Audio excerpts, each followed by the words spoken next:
Trending online ang guesting ni Kapuso comedy genius Michael V at Marilyn Reynes sa It's Showtime. What's up, madlang people? Amazed ang netizens at madlang people sa anilay historical na pagbisita ni Bitoy at Mane sa programa.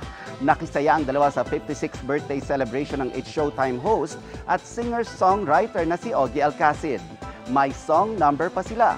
More than 3 decades na raw ang friendship ng tatlo kaya di naman nawala ang kwelang biruan. Pinagiliwan din ang paghaharap ni Bitoy at Vice Ganda. Biro ng ibang netizens, magka-collab sana ang dalawa na tinawag nilang comedy icon. Mga kapuso, maging updated sa showbiz happenings anumang oras. Mag-subscribe sa GMA Integrated News sa YouTube. Para sa mga kapuso abroad, bisitahin ang GMA Pinoy TV at www.gmanews.tv.